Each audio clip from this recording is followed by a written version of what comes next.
24 анализа. Македонија жали, трет ден знамињата на половина копие.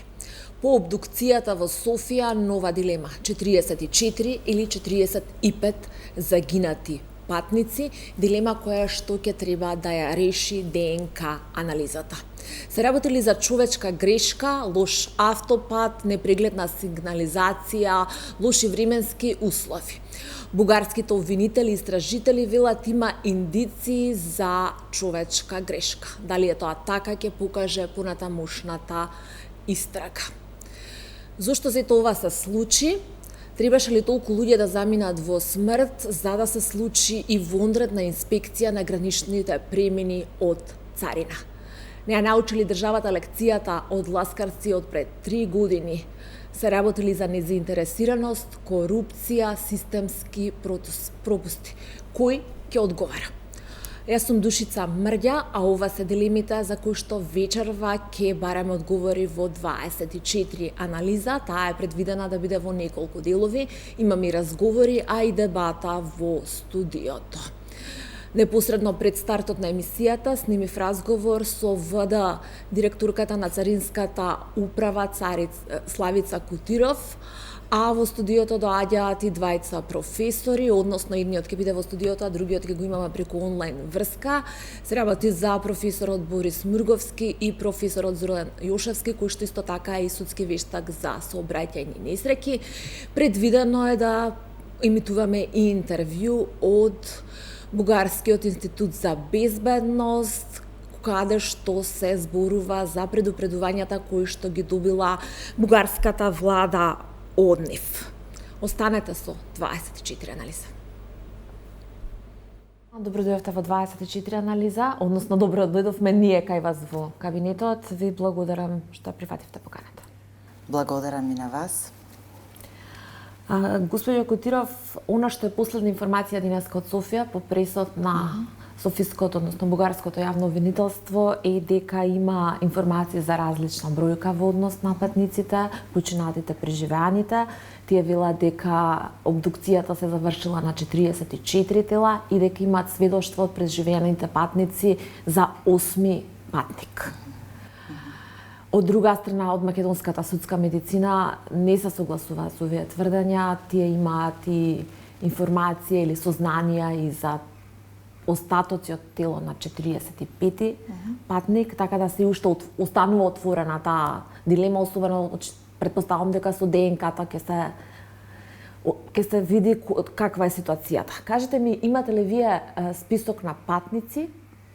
Според вашиот список, колку патници се и како се евидентирани? Според она што колегите го прибавија од внатрешната контрола и од документите кои беа на располагање, значи во патниот лист за превоз на патници има евидентирано вкупно 50 патници, додека во листата на патници се 51 плюс еден возач. Така да генерално имаме некаква информација за 52 лица, од кои едниот е евидентиран како возач. Меѓутоа во тие другите 50 и едно лице не знаеме дали има некој од патниците е вториот возач. Да, тоа не можеме да го утврдиме од ова што го имаме од овој список. Ние немаме таква информација дали некој од овие лица е евентуално вториот возач. Вие доста синоќа испративте соопштение со делот на одите кои што внатрешната контрола ги направи на ДВ Бајер. Познато е дека овој автобус на Беса Транс бил дел од конвој, така би рекла, уште од 3 автобуси. Имате ли информации дали тие биле евидентирани, дали им била побаран извод од лиценца? Значи, исто како и кобниот автобус, како што ние, овие денови и на вистина е кобен, значи вечерта на 18 према 19 поминали уште 3 автобуси на Беса Транс и за нив исто така немаме евиденција во системот. Имаме сочувано одредени документи од страна на колегите како патен лист, интербус и патна листа, така да тоа е, мислам, уште една причина да кажам дека имало одредено несовесно постапување, непрофесионално, односно немало соодветна евиденција согласно процедурата. Малку да видиме за гледачите појасни. Значи, на ниеден од 4 автобуси не им е побарана тој извод од лиценца. Тоа не значи дека не е побарана, бидејќи самата постапка предвидува дека превозникот е должен да приложи одреден сет на документи. Еден од тој сет на документи е тој извод од лиценца. Не значи дека колегите цариници не ги побарале тие документи, они тврдат дека ги побарале и врз основа на тие документи они се должни да извршат евиденција во системот. Значи само недостасува електронската евиденција во системот. А дали најверојатно ги побарале. Мислам, самите документи, меѓутоа ние не држиме копија од тие документи. Обврска ни е да држиме само заверена копија од превозот на патници. Зошто не е електронски евидентиран излезот на возилото? Според изјавите на царинските службеници кои биле вечерта на таа смена, имало голема гужва и системот не работел бавно и не успеале да извршат евиденција. Дали, доколку тоа било така, како е имало и други случаи, како е возможно возило да излезе надвор од државата ако не е евидентирано електронски? Мислам, дали има бекап варијанта за да биде некаде евидентирано? Значи, единствена евиденција е во хартиената копија која што ја задржуваме заедно со листата на патници и патниот лист. Во случај доколку нема евиденција. Доколку имаме евиденција, имаме сет на 20 на податоци и повеќе, кои што царинскиот службеник ги евидентира во системот. И за овој превозник во изминатава година дена имаме повеќе од 60 евидентирани преминувања на различни релации преку 4 гранични премини. Тие се евидентирани? Да, тие се сите евидентирани. И еден од документи, исто така имаме евидентирано и документ како извод од лиценца со различни бројчиња. Тоа вчера малку и го кажавме и во соопштението. Сега, дали тој документ кој што бил приложуван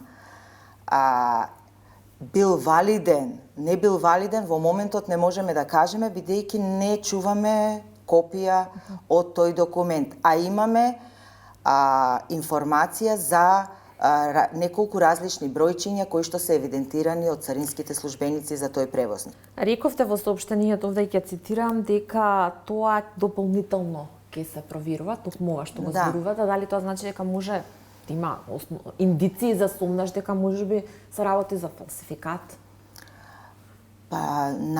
Има некакви индиции, тоа секако истрагата во понатамошниот период ќе го покаже, бидејќи на целата територија низ повеќе гранични премини од различни царински службеници се евидентирани слични исти бројчиња на извод од лиценца, така да понатамошната истрага треба да покаже дали тие документи што биле приложувани од превозникот, од возачот, каде се, бидејќи ние немаме копија од нив, какви се и така, дали се валидни, невалидни, истечени, неистечени.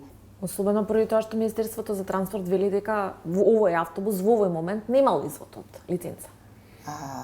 Според нивната база. Значи, за овој автобус конкретно ништо не можеме да кажеме, бидејќи немаме евиденција и во електронскиот систем, кај што можеме да кажеме дека дали имало некаков приложен документ, ами имаме само евидентен патен лист. Инспекторатот за транспорт најави во неколку појавувања дека тие имале неколку вонредни инспекции, дека единствено што замериле на компанијата е непочитувањето на ковид протоколите, прстот го вперија во вас, односно во царина, и рекаа дека вие сте одговорни, целата одговорност паѓа кај вас. Ние постапуваме строго по тековниот закон за патен промет. Имаме детална интерна процедура како треба да се постапува. Електронската евиденција покажува дека се постапува согласно одредената процедура. Сега, моментот дека таа процедура и тој закон предвидува на нас да ни се приложуваат документи кои што ние не можеме да ги провериме, односно нема електронска поврзаност за да ние како орган пристапиме директно во некој систем на институцијата, дали во Министерството за транспорт или во Државниот инспекторат за транспорт и да ја провериме валидноста на овие документи, едноставно остава простор за такви несовесни или нелегални однесувања и од страна на превозникот, возачите, а и во одредени случаи најверојатно од страна на царинските службеници. Рековте дека можеби ова ќе биде повод да се вклучат и другите истражни органи во текот на целата истрага која што нели се води во Бугарија, македонското обвинителство помага и така натаму. Колку вашите наоди ќе резултираат со конкретни пријави за тие вработени кои што имаат санкции? Очекувате ли јавното обвинителство да се вклучи или вие ќе ги доставите вашите наоди до јавното обвинителство? Нашата интерна процедура во овој дел значи е дека секторот за внатрешна контрола почнува истрага и во моментот значи се спроведува постапка на суспендирање на двајцата царински службеници кои таа вечер биле на смена, а ќе се премини кон санкции на нивниот непосреден раководител.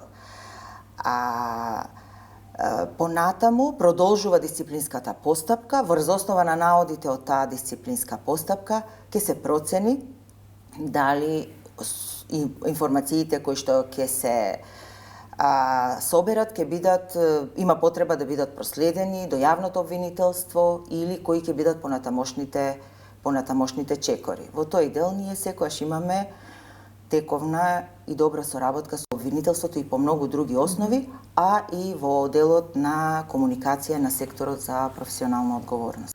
Кажете ми, рековте дека 4 автобуси од Бесатранс не биле евидентирани електронски. Рековте дека тоа остава сумнеш дека можеби тоа и се случувало и во други случаи. Кажете ми, зошто досега, зошто мораше да се случи ваква трагедија за ние да почнеме, тоест институциите да почнат да си ги решаваат собствените грешки, не се научи лекцијата ниту од ласкарци, ниту од останатите големи трагедии во однос на тоа, зошто порано не имало контрола? И колку од овој случај може да произлезе дека условно неработање на тој електронски систем може би се случувало и за други компании?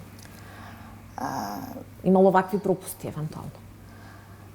Значи, самиот Царинската управа на граничните премини има превземено повеќе надлежности од различни институции и сето тоа значи бара пропишани правила од страна на други органи и ние се трудиме да ги применуваме максимално колку што можеме.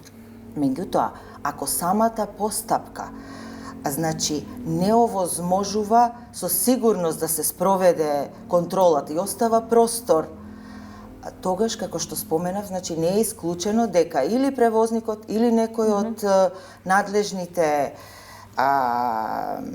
службеници, значи ќе може да, да кажам, нема да изврши соодветна контрола.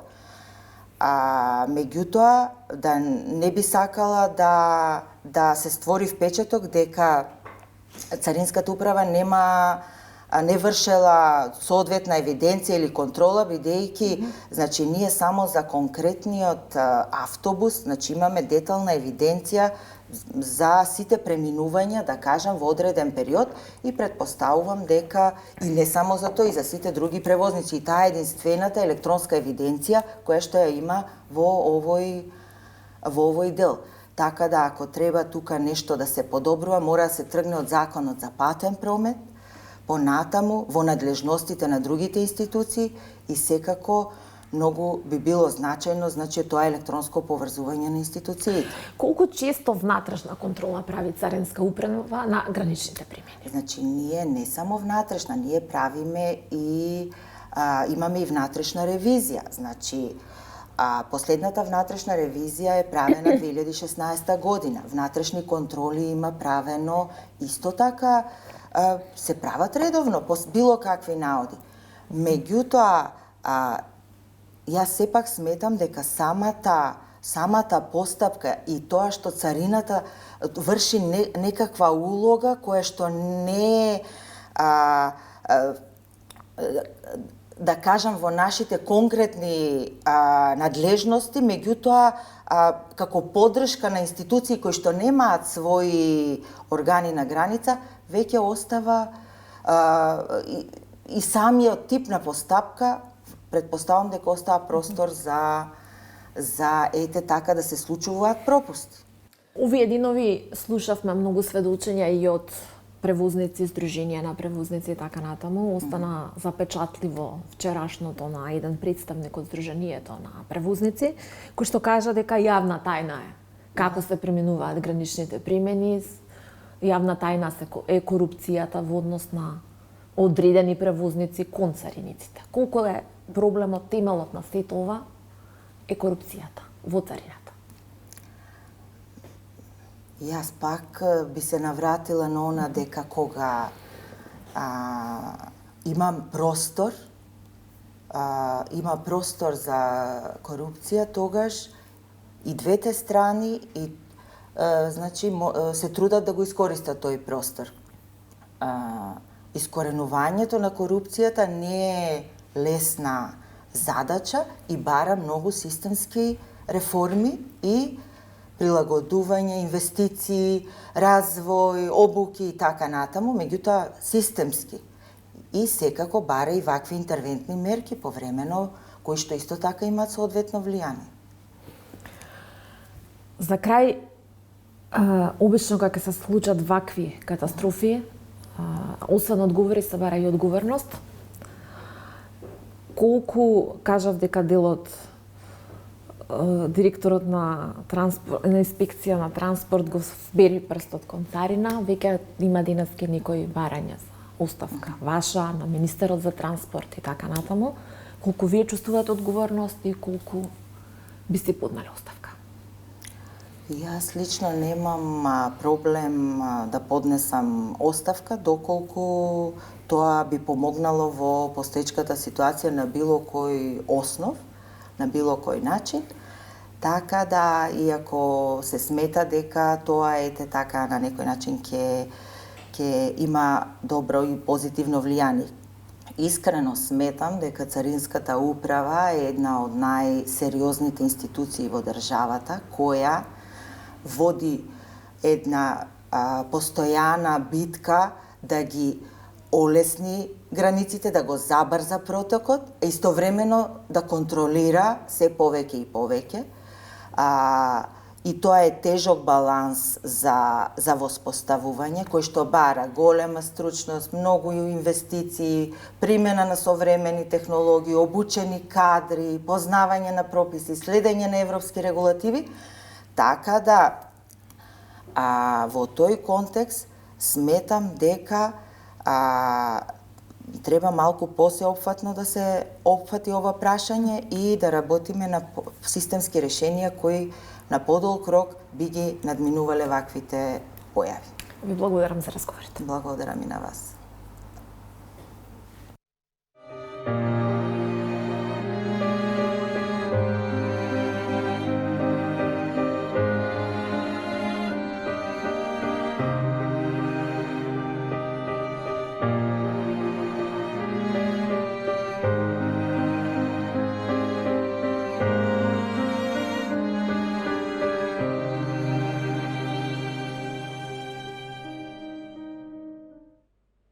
Тоа беше разговорот со ВД директорката на Царинската управа Славица Кутиров. Ние продолжуваме 24 анализа, судебата и анализа овде во студиото. Со мене е професор доктор Борис Мрговски, се извинувам. Добре дојдовте од факултетот за безбедност во Скопје. Благодарам што прифативте поканата. Нажалост, немаме да речеме добар повод, се разбира, но благодарам на поканата. Нажалост, овие денови сме сите во многу шок состојба, така да речам, прогласени се денови на жалост, за навистина она доста многу тешка со последици настаната сообраќајна трагедија што се случи во соседна Бугарија, во која што нели имаме жртви и на возрастни и деца и сите да речеме елементи, тоа е не само вака стандардна, туку сообраќајна несреќа што поприма елементи на катастрофа и голема, длабока, трајна трагедија на блиските со ненадомесливи последици поради настанатите жртви. Нажалост, тие работи на овие наши простори, но гледаме и во соседството дека испаѓа дека се некако сообраќајно техничките услови за одвивање на уреден, безбеден, оптимално безбеден сообраќај проблематични и се разбира дека настануваат вакви трагедии што се недозволиви, да речам. Ке зборуваме за сите аспекти, јас тука сакам да го најавам и другиот гостин во оваа 24 анализа. Преку онлайн врска го имаме професор доктор Зоран Јушевски од Техничкиот факултет во Битола, кој исто така е и судски вештак за сообраќајни несреќи. Добре дојдовте во 24 анализа, благодарам што ја прифативте поканата. Благодарам за поканата и дозволете најпрво да изразам сочувство до фамилиите на загинатите, до нивните блиски. Се работи за една сообраќајна незгода која што е во ранг на национална катастрофа, на национална трагедија и не може само да ја гледаме како сообраќајна незгода, во која што за жал животот го загубија според последните официјални извештаи 44 лица. Кога го правев концептот за емисијата, имав друг план или друга идеја како ќе почнеме со оглед на сите оние информации кои што денеска ги објави бугарското обвинителство и бугарските истражители. Сепак она што е последна информација што сега ја добиваме е дека од јавното обвинителство во Македонија веднаш по денешната пресконференција на бугарските органи на истрагата во врска со сообраќајната несреќа што се случи на автопатот Струма, основното јавно обвинителство за гонење на организиран криминал и корупција издаде устна наредба до СВР Скопје за обезбедување на листи на патници кои со автобуси на Беса Транс ја напуштиле Република Северна Македонија на 18.11 и листи на патници кои влегле во државата на 22.11 оваа година. Обезбедувањето на листите од граничните премини е со цел да се направи споредба на патниците, бидејќи според изјавата на обвинителот Сарафов недостасува еден патник од запалениот автобус. Истата постапка ја спроведува и бугарското обвинителство кое ги споредува листите на граничните премини за влез на патниците од Република Северна Македонија и листите за влез од Република Турција во Република Бугарија. Се случи таа дилема. Ова следува како последица на она што денеска беше искажано од Софија, дека има обдукција на 44 тела и дека според сведочењето на дел од преживеаните имало спасен и 8 патник. Сепак директорот на македонската судска медицина вели дека има и остатоци од други тела, можеби најверојатно и остаток од 45 тела. 45 тела. Да, следејќи ги информациите што можеме да ги од медиумиве добиваме и ова последна, да речеме, информација во врска со недостаток на еден од патниците, односно еден од, како што кажува и сведокот, нели, кој што ги спасил другите патници, неговото мислење после она, да речеме, сеќавање, репродукција за својата активност, тој тврди дека биле спасени од него 8 патници, но фактичката состојба укажува на постоење на 7, а во исто време некако може да се проследат други информации дека некој од патниците при враќањето с погрешка на багажот, па бил несен во друг автобус и така натаму. Знаете, сите овие, да речеме, напори на темелнава и стручна систематска истрага од надлежните институции Бугарија и нашата држава, кои што се доста интегрирани вака кога ги следиме, да речеме, сите процесно-истражни действия и активности, малце овај момент индицира на потреба од малку поголеми активности во она што се вика оперативно-тактичка смисла и истрага за тој факт што всушност се случило, како се случило и би било целисходно тоа да се до крај малку темелно истражи, разјасни и да се изанализира во контекст на она што ги добиваме информациите во врска со позитивни и негативни факти што при истрагата се наоѓаат на местото на настанот како материјални траги и докази, но и персонални, да речеме, и сведочења, се тоа малку индицијални основи што укажуваат на потребата да и тој сегмент во оваа фази на истрагата, колку е тоа можно, поорганизирано, координирано, синхронизирано во рамките на билатералните или други облици на меѓународна, да речеме, кривично-правна помош и соработка, да се интензивираат тие работи и во целокупниот систем на градење на доказната зграда, да се види што ова значи, да речеме, овој моментум на дилемите или мистеријата околу ова. И тоа би дало, се разбира, малку по целосна светлина, јасност, на жалост во оваа тешка ситуација, затоа што целта е до крај, прецизно, детално, темелно истражување на сите факти и околности, материјални или персонални докази што се седедат во функција на разјаснување на објективните услови и субјективната инволвираност на поединци, што сега најчесто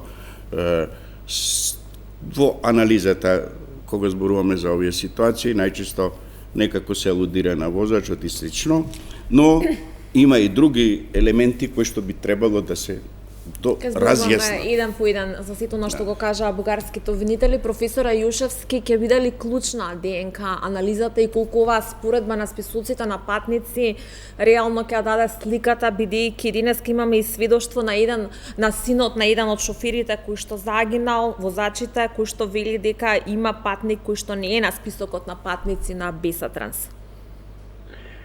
Морам да изразам малку нелагодно чувство и револт, как многу е несериозно бројот на патници кои што бил во автобусот и во автобусите заедно како група која што патували уште 3 други автобуси, да го утврдуваме третиот ден од катастрофата врз основа на некој вербален доказ, односно исказ на некој патник кој што се спасил, значи, од катастрофата.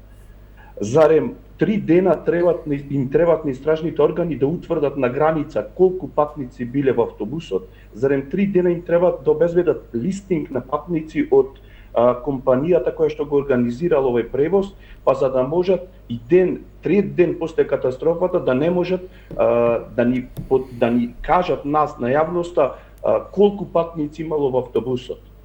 Значи, малку си поигруваме, чинам со судбината, а и со јавноста. Третиот ден од катастрофата ние дознаваме дека 44 лица го изгубиле животот. Тоа е информација која што ја дава сериозен орган, истражен орган, значи Државното обвинителство на Република Бугарија. Исто така, нашето обвинителство собира одредени биолошки траги кои што потоа ќе се споредуваат со преку ДНК анализа да се утврди значи идентитетот на лицата кои што го изгубиле животот. Но што ќе се случи доколку спомнуваат некој патник кој што не е државјанин на Република Македонија, а бил во автобусот, а го нема никаде. Малку е несериозно, значи трет ден е од катастрофата. Нормално дека идентификацијата не се сомневам дека ќе се направи од судска медицина коректно и ќе се идентификуваат остатоците на телата оние кои што го изгубија животот. Нормално оние кои што се спасија го знаеме нивниот идентитет и се наоѓаат во болница. Проблемот е уште еднаш со онај фамозен патник кој што трет ден не знаеме бил во автобусот, али воопшто бил во автобусот и доколку бил, што се случува со тој патник. Но претпоставувам дека можеби наредните денови ќе имаме и одговори на ова прашање. Бугарските обвинители денеска многу кажаа доста детали во однос на првичните сознанија од истрагата. Утре доаѓаат и во Скопје на средба со македонските обвинители, меѓутоа и да ги земат и да ги споредат тие ДНК материјали. Пред да почнеме со разговорот, со дебатата во студиото, ние емитувавме интервју кое што го направив со ВД директорката на Царинската управа непосредно пред оваа емисија. Сакам малку тука да кажеме околу системските најпрво слабости, бидејќи според она што како информација дојде од интервјуто, ниеден од 4 автобуси кои што биле во конвојот на Бесот Транс, вклучително и овој кобниот автобус, веќе на 9 бајер при излез од Македонија не биле електронски евидентирани. Според исказите на цариниците кои што се суспендирани, санкционирани, не работел електронскиот систем. Како ја напуштиле државата? Навистина тоа е исто така прашање што заслужува посебно внимание и интерес дали тоа се случува ретко, у конкретниот случај случајно или е можеби да речеме релативно некоја континуирана појава во отсуство и не до крај совесно професионално вршење на дејноста од областа на, ја би рекол, она што се вика сообраќајно техничка контрола, но и царинска во остварувањето на одредени сообраќајни дејности, во конкретниот случај нели превоз на патници, но и во разни видови на можни стоки. Мислам дека ќе треба да се не само вака инцидентно, туку во континуитет надлежните органи и институции во рамките на некои, да речеме, министерства, да ги своите права, должности и одговорности доследно реализираат при секоја активност. Вие секако да кажам, има разни видови сообраќајни несреќи, како трагични случаи, но видите, ова е една многу тешка, многу сложена, представува свој виден социо, да речеме, биопсихолошки, технички настан кој што мора да се истражи целосно од сите аспекти, за да се разјасни, покаже и докаже вистината и да на некој начин се извлечат поуки за во иднина, да сите надлежни органи и институции водат сметка во поглед на преземање на своји должности и одговорности во стварање на оптимални услови за уредно, безбедно и непречено одвивање на сообраќајната дејност и активност. Во таа смисла и еве се разбира и Царинската управа ги има своите надлежности, компетенции, права, но и одговорности за детална контрола на сообраќајните средства и лицата кои што ги управуваат во смисла на поседување на релевантни дозволи, лиценци, листинг на патници кои што се превезуваат до треба да се утврди за да се овозможи продолжување на зацртаната посекувана цел. Зашто тоа не е направено, веројатно ќе покажат истражните активности. Професора Јушевски, ова во последните 10 години е најголема несреќа со најмногу жртви во Европа. За автобусот, како што вели директорката на Царинската управа, освен што не биле сите евидентирани, немаат ни механизам како да проверат дали документите им се фалсификат или не им се фалсификат. За овој автобус од Министерството за транспорт имаше информација дека немал извод од лиценца. Во истрагите на Царинската управа се појавува во минатото дека покажувал во излез и влез во државата одреден извод за лиценца за кој што се постои во моментов сомневање дека е фалсификат или можел да биде фалсификат. Како, до кога системските слабости ќе бидат клучните и ќе ни се провлекуваат низ државата, особено 3 години после Ласкарци, очигледно не ја научивме лекцијата. За жал, некој ќе каже дека учењето од сопствените грешки е најтешко. Ние како систем, како општество, како индивидуи овде кои што живееме, како да не сакаме ни од сопствените грешки да научиме. И па често пати ни се повторуваат.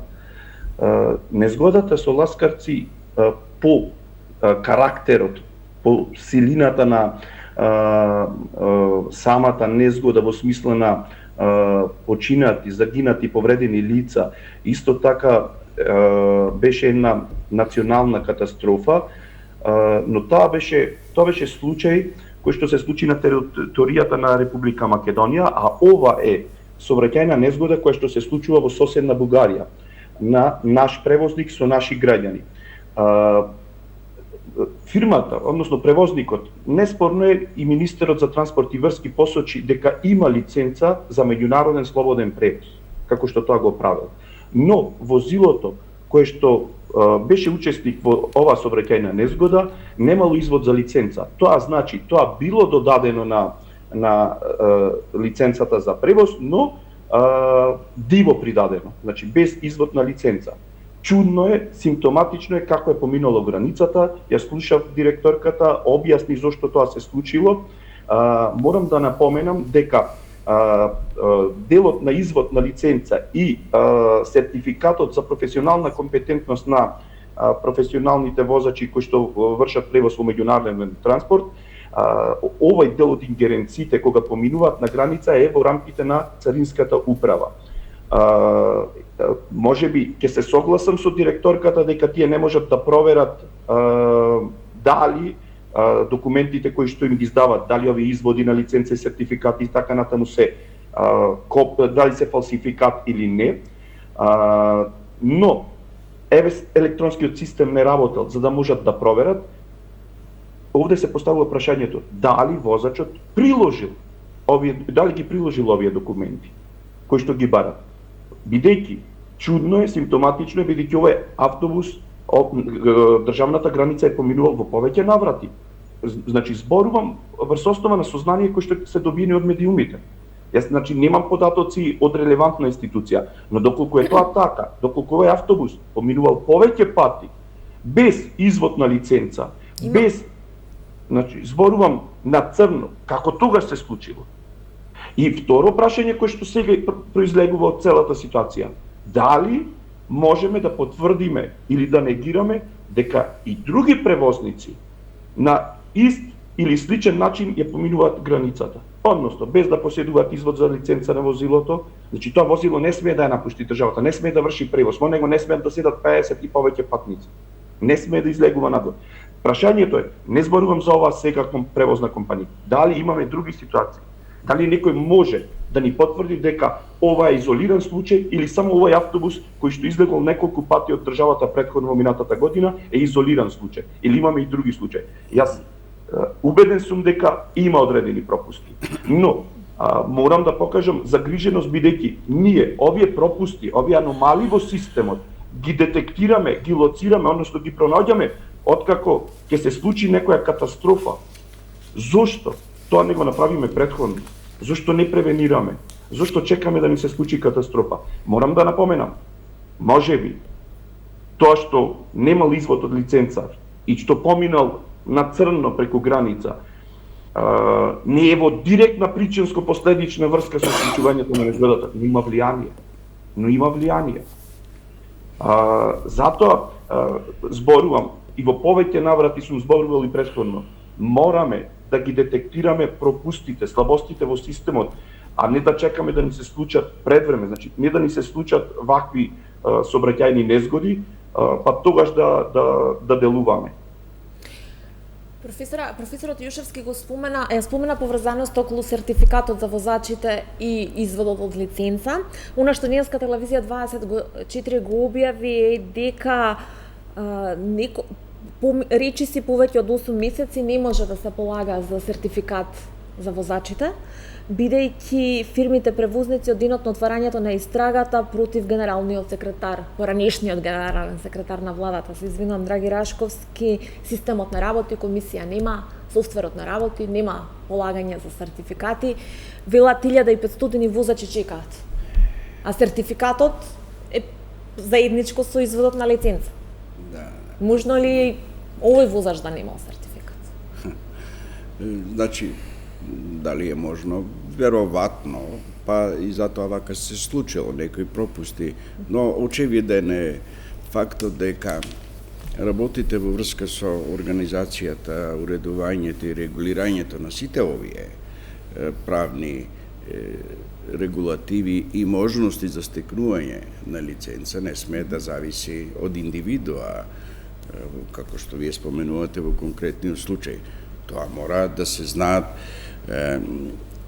основните предуслови и елементарни стандарди, домашни, односно европски, кои се тоа може и како треба да го прави, кога да го прави и не со прекини, туку тоа мора да има еден континуиран процес низ системот и не може ад хок да се дозволи ситуација заради некои поединци во рамките на системот да се прават основи за, да не речам, можни некакви злоупотреби од знаење или незнаење. На 17 сега месецов бил склучен договор со нова фирма за одржување на софтвер. Исто се тоа индикативни ситуации, зашто да се чека, мислам, последен момент. Овие работи, знаете, сообраќајот е една од 4 основни животни функции кои што не смее да се дозволи да заради некои, да речеме, можеби волунтаристички ситуации, желби и така, да се доведуваат системски проблеми, да не може да се стекнат и добијат потребни документи, дозволи и слично. Значи, како да ви кажам, мора да во таа смисла надлежните органи кои што тоа го беве Министерство за транспорт и врски, кое што е најдиректно инволвирано за овие аспекти, мора постојано да ги работите, следи, анализира, усогласува со сите стандарди и да избегнува можни вакви ситуации каде што фрустрираат, каде оневозможуваат надлежните, овластените органи да си ја бркаат својата работа за превоз и така. Значи, мислам дека мора да во наредниот период се преземат по-енергични и по-координирани настапи во разрешување на ваквите проблеми. Се разбира, има повеќе надлежни органи и министерства тука, тие мора системот да профункционира. Како систем се разбира да не смее да преовладува, да речеме, волунтаризам кај поединци кои што мисла дека од нив почнува, да речеме, работите и тоа е кулминација на нивните знаења.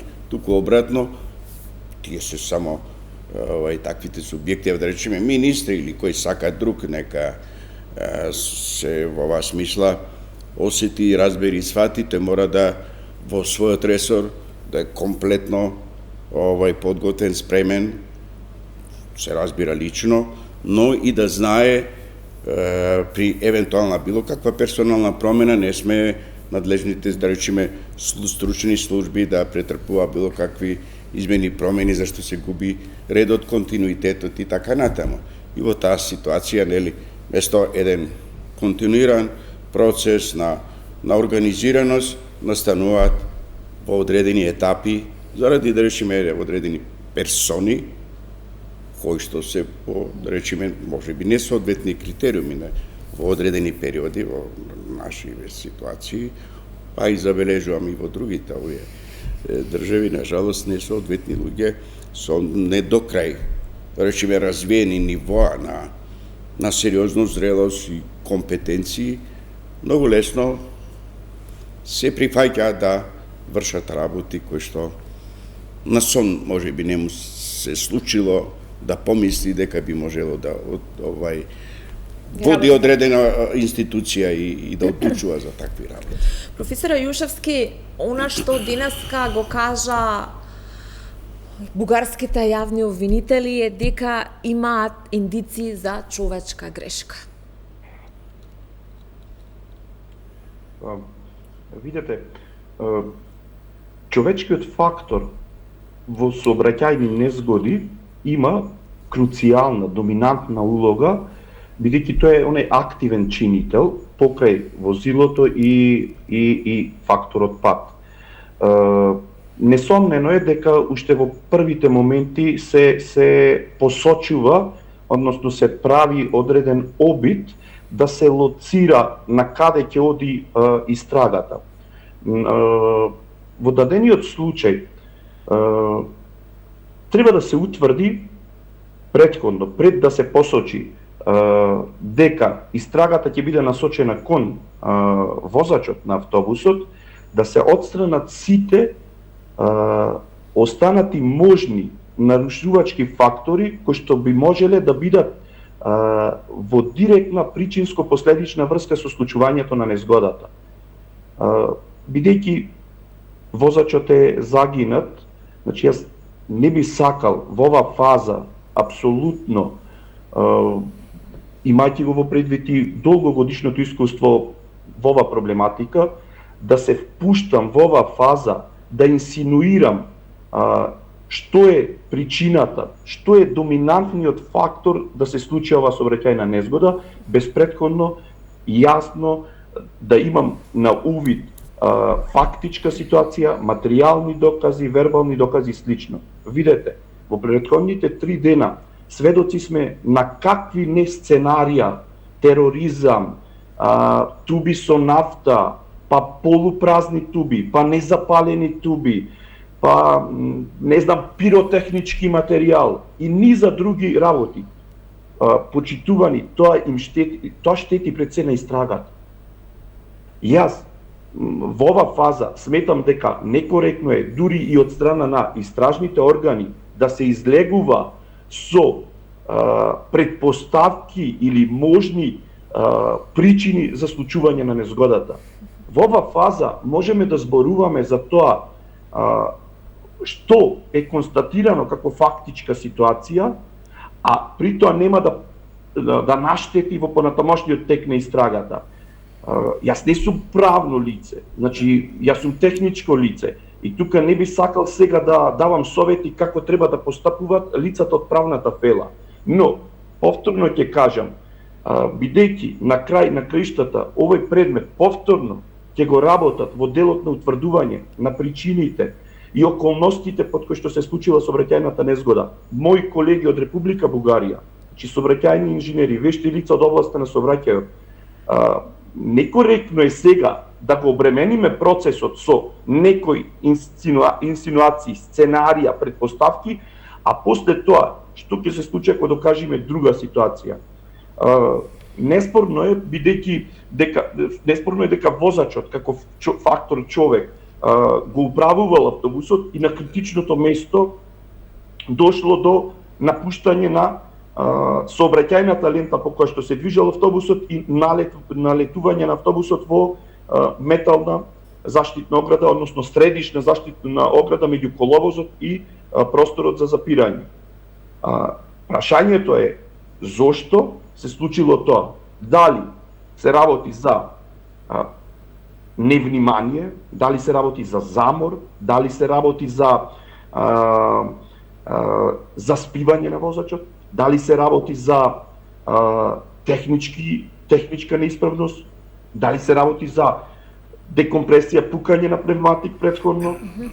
Видете, се е ова во домен на предпоставки во оваа фаза. И затоа, некоректно би било само ние сега да кажеме да, истрагата е во фаза и насочена кон возачот, односно се алудира кон возачот. Добро, бугарските обвинители ја насочија натака. Со таа индиција. Знам, за тоа изборувам. Значи, за тоа изборувам. Јас не сакам сега да се поставам во елемент да давам совети како тие треба да постапуваат, ме разбирате? Јас зборувам како техничко лице.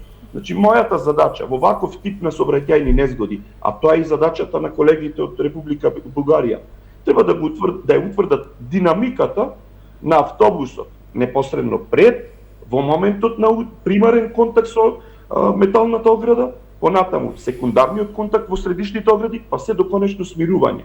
Значи, откако ќе утврдат динамиката, треба да се увиди што е причината и феноменолошки, етиолошки, што е причината да се случи напуштање на траекторијата на движење, правилната траекторија на движење по својата сообраќајна лента и удар во заштитата метална ограда. Дали тоа е недоречености, пропусти во сообраќајната сигнализација, во хоризонталната сигнализација, пропуст во или отказ на дел од системот возилото, дали е тоа чисто човечки фактор. Видете, се шпекулира ноќно време и веднаш значи се претпоставува дека е заспал возачот или заморен или дремка. А при тоа денес слушаме од колеги вешти лица од областа на сообраќајот, значи експерти од областа на сообраќајот, дека на критичното место постојат траги.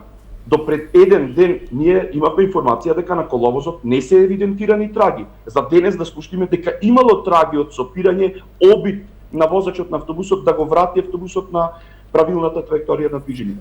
Затоа, доколку сега ние се впуштиме во дефинирање на пропусти во кои што се во причинско-последична врска со случувањето на незгодата, навистина ќе сгрешиме и ќе наштетиме. Многу е рано. Професор Муруговски, истото прашање, обвинителите велат индици за човечка грешка и индиректно ја насочија кон возачот. Истрагата. Нели, според она што го слушаме од медиумите, нормално да овие последици се токму заради одредени грешки од страна на субјективниот фактор. И според тоа, вака, јас кога го разгледуваме тој важен сегмент во етиопатогенезата на несреќите, субјективните фактори предоминираат на 90%. И ова вака, јас можам да на некој начин овие согледувања што истражителите од соседна Бугарија го потенцираат. Можно е да, секако, зашто тоа е предизвикано токму од некаква човечка грешка, но мислам дека сепак не се алудира само на човекот возач, туку на човечка грешка во поширок контекст, во она што се вика сообраќајно-техничка, криминалистичка обработка, на местото настанот по аспектот на субјект, но и пат, околина, возило и така натаму. Во таа смисла, значи се можни повеќе човечки грешки во смисла на одговорно лице, во одредено правно лице, например, одговорно лице за вршење надзор и контрола над состојбата на патната мрежа и сигнализација, зашто и постои посебни инкриминации, значи несовесно вршење надзор над патната мрежа и сигнализација. Во нашиот казнен закон се веројатно и во бугарскиот е нешто слично, постанува збор за инкриминација од областа на загрозување на безбедноста во јавниот сообраќај, патен, железнички или било кој друг. Значи, можно, веројатно, јас ова не го разбирам дека алудира само на возачот, туку според оно што можам да забележам низ информациите од медиумите, а се однесува на овие субјективни елементи и пропусти кои што се однесуваат на недоследно, нецелосно извршување на своите надлежности и одговорности, например, несовесно вршен надзор во безбедноста на сообраќајот од страна на органите и институции за јавни патишта и други, несовесно и недокрај целосно вршење надзор и контрола над состојбата во поглед на техничката исправност, уредност во организациите, односно предпријатијата кои што нудат услуги за јавен превоз на патници, стока и така натаму, значи одговорни лица на оној возен парк кои што би требало да постојано ја имаат во предвид состојбата со квалитетот, техничката исправност, уредност, ако сакате и со старосната структура на разни видови на сообраќајни средства, и затоа што тоа е многу важен сегмент, нели, некогаш се јавуваат и се пуштаат возила кои што се со релативно, да речеме, долг старосен експлоатационен процес. И во таа смисла одговорност на субјектот, јас така тоа го разбирам и во таквите институции, а не само да се алудира, нели, на возачот, што се е можно. Во таа смисла јас за сега ги разбирам и очекувам одговорно од истрагата по се она што значи преземање на тековни мерки и активности за анализа на придонесот во сите сегменти на оваа сложена, да речеме, сообраќајна ситуација и докажување на она што се вика етиопатогенеза. Дали возачот во каква ситуација бил пред, за време и така натаму. Може би имало елементи на замор не само во тој ден, туку не така наречен процес на наталожени, да речеме, товари, замор подолг период. Па во конкретна ситуација и сега придвижењето и да прави, да речеме, одмор, оноку колку што предвидува законот на 200-300 километри и така натаму. Но оној наталожен евентуален замор, подолг период, за кој што не се води доволно грижа, не само тука, туку вака општиве информации укажуваат и на слабости од работодавачите на одредени сообраќајни услуги, да експлоатацијата понекогаш е поголема од она што законот ги нормира како оптимални можности за да биде управувачот со соодветно возило за превоз на патници или стока постојано во една здрава психофизичка стабилност и спремност да управува безбедно со возилото, почетна, завршна и, нели, дестинација на патувањето. Јас така мислам и така го разбирам ова, не е само на едниот елемент. Човечки индици за повеќе човечки грешки. Да, индици и токму тоа. Тие се основи што укажуваат и упатуваат, но истрагата, нели, врз основа на расположивите факти и докази во целокупниот контекст на овие координирани мерки и действија при истрагата, тоа треба, нели, да се ефектуираат, да биде што побрзо, поефикасно, поефективно, да речам, и да на некој начин се покаже, еве како што добиме информации, нели, онаму каде што може Институтот за судска медицина ги прави, нели, завршните обдукциони ситуации, наоди и така натаму, но зборуваме за дополнително во текот на истрагата што индицира некои моменти она отсуство на нешто што според констелацијата на настанот, таа информација сега се кажува дека место 45 се 44, па со очекување дека има сепак материјал за некаква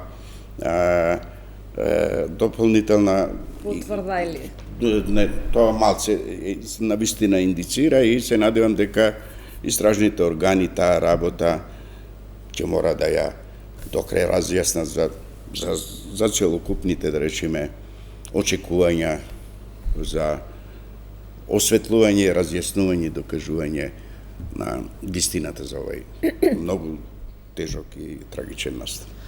Професоре Јушевски, обвинителот Сарафов денеска изјави дека заштитната ограда на автопатот е опасна и најверојатно придонела за тежината на катастрофалната несреќа. Според првичните наоди од истрагата, автобусот на Беса Транс се запалил, но прво многу силно удрил во десната банкина на патот, а потоа на левата, а од стружењето на оградата и асфалтот настанал ефект на шмиргла, при што се создала многу искри и од искрите се запалиле течностите во автобусот.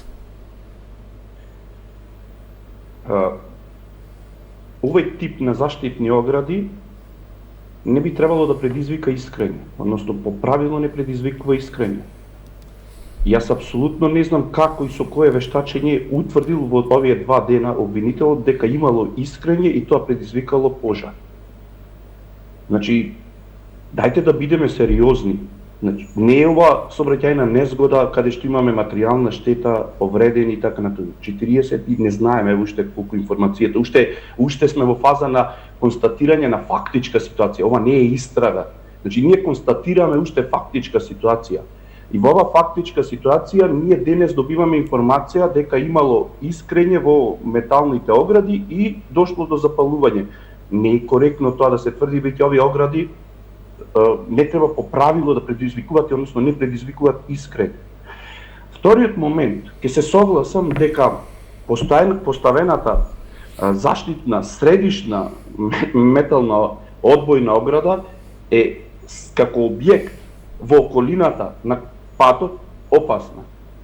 Бидејќи уште поголеми проблем представува тоа што таа не е од она што го гледам, значи од медиумите, коректно обележана, односно возачите не се известени дека наидуваат на таква делница од автопатот. Тука се поставува прашањето, дали ова делница од автопатот или потек од автопатот е во склад со европските директиви? Дали таа опрема на патот е во склад со европските директиви? Дали осветленоста на патот е во склад со европските директиви? Информацијата што сите ние имаме, значи јас немам некои посебни информации, дека се работи за автопат, каде што таму брзината е ограничена 120 од она што го гледаме од медиумите. Прашањето е сега, дали овај пат ги исполнува условите да биде автопат и категоризиран како автопат и дали таа опрема е во склад со законските и подзаконските акти на пред се Република Бугарија, а потоа и во склад со ЕУ директивите, бидејќи Република Бугарија е членка на Европската Унија. Тука ќе треба да се насочи, предпоставувам, и ќе се насочи истрагата, бидејќи кога обвинителот зборува за проблем и ја посочува оваа метална ограда, предпоставувам тука ќе ја насочи истрагата. Затоа да видиме, значи да се соберат податоци претходно, да се соберат докази, материјални докази и останати видови на доказни средства и потоа нормално ќе се пристапи кон процес на вештачење од различни сегменти. Тогаш ќе утврдиме, значи дали и во кој момент настанало опожарувањето, односно запалувањето. Внимавајте, до вчера, значи имавме информација дека имало страшна експлозија. И мене, на некој од медиумите претходните денови посочив, не ми е јасно како може да настане експлозија. Дури и буриња со нафта, како што викаат туби нафта да имало. Значи не може да предизвика експлозија. Но јас не сум експерт за овој дел од ова проблематика, нормално ќе има експерти ќе кажат во кој момент настанало, значи запалувањето и што е причината за истото. Понатаму ќе има вештачење од машинска област, кои што ќе утврдат одредени склопови системи од автобусот дали можело да бидат причина за случување на незгодата, односно за напуштање на автобусот од траекторијата на движење, која што требал да ја следи. Понатаму, проверки во делот на тоа дали има генеза на одредени проблеми од аспект на здравствени проблеми кај возачот, од аспект на тоа што го рече и професорот Мурговски, дали биле запазени оптоварувањата кај возачот и одморите кои што требал да ги има претходните денови и претходните 2 седмици, значи ќе се тргне од претходните 2 седмици како бил оптоварен тој возач, колку возел дневно, колку возел неделно и колку возел во 2 седмици. Значи, тоа е предмет на вештачење. Тоа ќе се утврдува потоа. Понатаму, сообраќајното вештачење, она што го реков, ќе утврдува динамиката на случување на незгодата, ќе ги утврдува брзините на движење, да видиме тука дали имало пропусти. Значи, тоа е процес кој што ќе следи во наредните месеци и мислам дека многу сме рано, многу сме на почеток да шпекулираме со некакви изјави во оваа насока. Професор Милковски, се исклучи опцијата, Сарафов ја исклучи категорично опцијата за терористички чин. Колку е возможна во сето? Видите, значи сега е се уште во фаза на истрага и надлежните обвинители во соседна Бугарија врз основа претпоставувам на расположивата и фактичката ситуација и расположивите аргументи, а кои што се во контекст на докажување на оваја, да речеме, етиопатогенеза или можен друг настан, затоа што истрагата треба да покаже дали во суштина станува збор за кривично дело, за загрозување на безбедноста во јавниот сообраќај или има елементи кои што може би преку тоа сака да се покаже, да речеме, друга активност и некоја цел. Значи, јас сакам да укажам, да, сообраќајните средства во современите услови нели се неопходни за остварување на различни човечки цели и така натаму. Но знаете, и динамичниот облик на разни криминални действувања и се истакнува дека тој се остварува преку разни видови на превоз, патен, железнички, друг вид на сообраќај и слично. Значи, тие работи, малку, јас сепак не би сакал да преюдицирам. Се уште е процес на истраги, разни проверка на индицијални факти, конкретни материјални докази, верзии кои што треба да ги на некој начин во системот на анализи да се развиваат плуралитет на верзии по исто прашање, за да накрај се дојде до една единствена како точна верзија, што би можело да не е веќе верзија, туку да е доказ. И токму во таа смисла, кога би работите дошле по сите елементи обсервирани во оваа ситуација, тога би можело да на некој начин ги видиме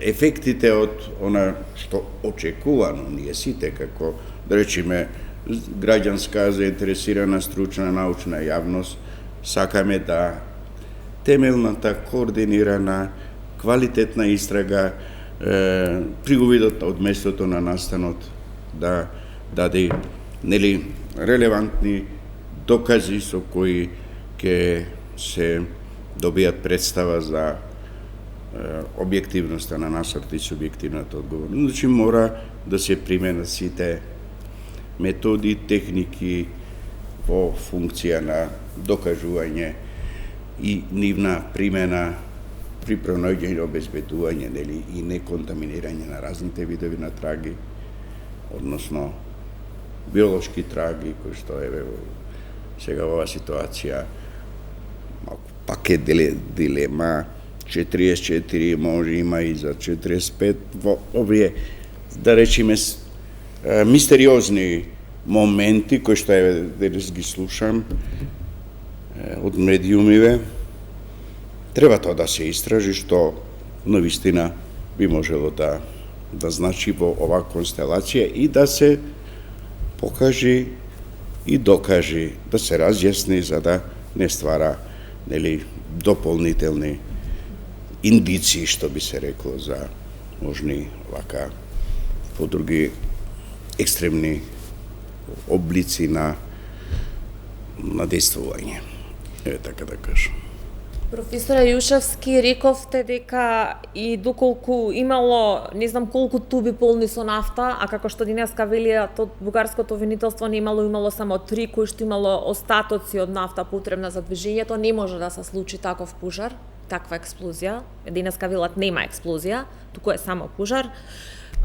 Колку, иако категорично се демантираше, колку може да станува збор за терористички напад? Видете, секоја можност не треба да се исклучува анблок, значи треба да се истражи, доколку постојат нормално индици за тоа. Самиот настан, каде што имаме 44 потврдени жртви, е сериозен. Низ историјата наназад, често пати возилата биле користени, односно незгодите биле користени за атентати, за терористички акти и така натаму. Јас не сакам да верувам во оваа верзија, но секако обвинителот, тоа е во негов домен, ќе треба до крај да ја истражи и да види дали има пред се елементи, основни елементи за такво дело. Повторно ќе кажам, чести се случаи каде што може возилото да се искористи за атентат и слично, но таму имаме сознанија одредени и можеме да шпекулираме. Во овој случај, дека се работи за терористички акт, не знам од каде произлегла таа идеја, претпоставувам повторно од медиумите и од одредени шпекулативни извори, дека се работи за терористички акт, но сепак ќе кажам, значи не може да се исклучи, напред треба да се истражи доколку има одредени сознанија, тие сознанија, тие извори треба да се проверат и нормално дел по дел од сите можни сценарија за кои што нема основаност да се отфрлат за да стигнеме до вистинската причина, до вистинскиот извор зошто се случила незгодата. Автопатот Струма велат дека е пат на смртта и дека многу често имало несреќи. Вие го начнавте моментот околу тоа што се треба да се истражи во однос на патот, сигнализацијата, квалитетот на инфраструктурата и така натаму. Да. Знаете, токму тоа, одредени патни делници представуваат проблематични и оневозможуваат нормален и уреден проток без оглед на категоријата на видот на патот, дали стана збор за магистрален, регионален или автопат. Многу е битно да секогаш да се знаат и да се има точно со сообраќајни знаци означено се она што се вика сообраќајните знаци, се оние неми покажувачи на актуелната состојба што се очекува на патот за одреден, да речеме, временски интервал.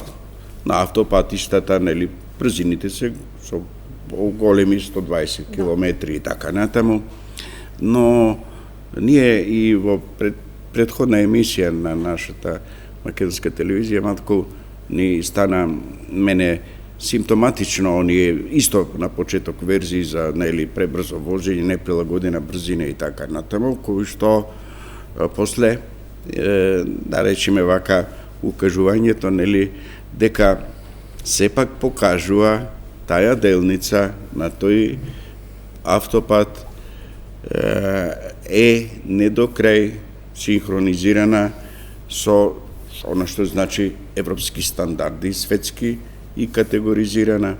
Сообраќајната како хоризонтална, која што е особено важно за ноќни услови одвивање на сообраќајот, но и вертикална мора да е секогаш онака како што бара инженеринг, да речеме, состојбата, односно како е по планот, предвидено, проектирано, и ова истрага треба да покажи дали има отстапување од тоа. Затоа што малку несоодветно делува тоа на тој простор, како пешачко острово, па заградено, нели со некоја, да речеме, ограда, квалитетна ограда и слично. Поставување на знак, тој знак, ја како да некако до сегашни информации добивам сознание дека во моментот на случување бил паднат или не бил, да речеме, во состојба за да можат учесниците не само на овој конкретен случај, туку опште да ги забележуваат состојбите, предупредувањата, наредбите како треба и да биде јасен. Збунувачките, да речеме, непотребни објекти, односно непостоење на сигнализацијата е навистина сериозен проблем и фактор што може да предизвика такви големи брзини да настани, нели, ненавремена забележување, перцепција, односно реакција и во тие брзини се можни, се разбира, кинетичка енергија, движење, како на патничка, особено еве на автобус со полн товар, пак мораат тоа сообраќајни техничките вештачења да покажат, затоа што не постои, нели, и тахограф, врз основа на трагите од кочење, реагирање и така натаму, се тоа мора да прецизно се измери по методи, нели, соодветни и да може евентуалната вештачења и дополнителни реконструкции точно да утврда што се случувало и во каква состојба возачот бил во моментот на реакциите. А многу дилеми очигледно Многу дилеми кои што мора да се докажат со, нели, соодветни методи од разни научни дисциплини. Професора Јушевски, многу кусове молам за крај. Автопатот Струма, бугарските експерти велат дека е автопат на смрт. Па предпоставувам дека е така, а тоа го темелат пред основа на нивното искуство во изминатиот период, бидејќи тоа се експерти кои работат на ова проблематика и тие се оние кои што директно добиваат информација од терен, имаат сознание што се случувало во изминатите години на овој автопат. И токму врз основа на тие случувања, тие изведуваат одредени заклучоци, а заклучоците се во насока дека ризикот за учество во сообраќајна незгода на ова делница од автопатот е зголемен.